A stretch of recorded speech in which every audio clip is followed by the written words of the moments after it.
নমস্কার বন্ধুরা, ববি কিচেন ও ভিলেজ ফুডে সবাইকে আবার একবার অনেক অনেক স্বাগত। প্রতিদিনের মতো আজকেরও একটা রেসিপি আপনাদের সামনে হাজির হলাম। আজকের রেসিপিটা হলো চালতার চাটনি। তো আপনারা হয়তো কম বেশি সবাই চালতা চাটনি করতে জানেন, তবু আমি কিভাবে রান্না করি সেটা তোমাদের সাথে আজকে শেয়ার করব। তো চলুন এখন রেসিপিটি বানানো যাক। রেসিপিটি বানানোর জন্য ফার্স্টেই চালতাটা সুন্দর করে কেটে নিয়েছি, বাট চালটা কিন্তু আমি কাটতে পারি না, এটা আমার শাশুড়ি মা কেটে দিল। মিথ্যে কথা বললাম ফার্স্টে, তার জন্য সরি। তো শাশুড়ি মা শুরু করে সুন্দর করে দুপাশের ছাল ছাড়িয়ে চালতাগুলোকে কেটে দিয়েছিল।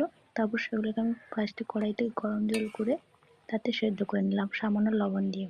তো দেখুন সেদ্ধ করা হয়ে যেতেই একটা চুপির মধ্যে ঢেলে নিয়েছি। এবার শিলনোড়ার মধ্যে আমি এটাকে থেতো করে নেবো। তোমরা যে কোনো জিনিসের মধ্যে থেতো করে নিতে পারো, যেহেতু শিলনোড়াটাই আমাদের বাড়িতে রয়েছে তাই শিলনোড়া দিয়ে আস্তে আস্তে করে থেতো করে নেবো। থেতো করে নিলে কি হয়, যখন চিনিটা দেওয়া হবে মিষ্টিটা সম্পূর্ণ ঢুকবে, না হলে থেতো না করলে ভিতরে টক টক থেকে যাবে। তখন যারা টক খেতে পছন্দ করে না তারা এই চাটনিটা আর খেতে পারবে না। তো দেখো সবকিছু আমার থেতো করা হয়ে গেছে। এবার এগুলোকে একটি পাত্রে নিয়ে নেব।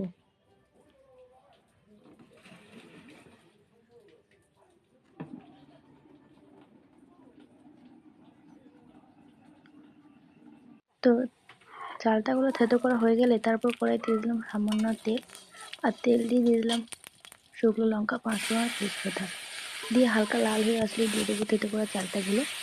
থেতো করা চালতাগুলো দিয়ে দিয়ে দেবো পরিমাণ মতো হলুদ ও লবণ।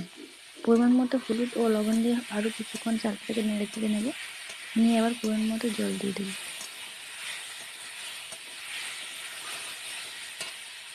চালতা চাটনি বানাতে বেশি কিছু প্রয়োজন হয় না, সামান্য কিছু উপকরণ দিয়ে খুব সহজেই বাড়িতে এইভাবে চাটনি বানিয়ে নেওয়া যায়।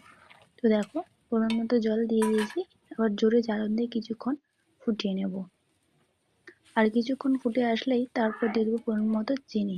এবার আপনারা যে যেরকম মিষ্টি খেতে পছন্দ করেন সেই পরিমাণ বুঝে চিনিটা দেবেন। যেহেতু আমাদের বাড়িতে একটু বেশি মিষ্টি খেতে পছন্দ করে তাই চিনির পরিমাণটা একটু বেশিই দিলাম। তো দেখুন চিনি দেওয়া হয়ে গেছে এবং কিছুক্ষণ জ্বালান দিয়ে ফুটিয়ে নিতে চাটনিটাও রেডি হয়ে গেছে। এটাকে একটা পাত্রে নামিয়ে নেবো। চলুন ফাইনালি রেডি হয়ে গেল চালতার চাটনি, যেটা সবকিছু খাওয়ার পর লাস্টে শুধু মুখে খেতে কিন্তু বেশ দারুণ লাগে। তো তোমরাও ওইভাবে একবার বাড়িতে বানিয়ে দেখতে পারো। আশা করি তোমাদেরও খুব ভালো লাগবে। ভিডিওটা ভালো লাগলে চ্যানেলটা সাবস্ক্রাইব করে পাশে থেকো। টাটা।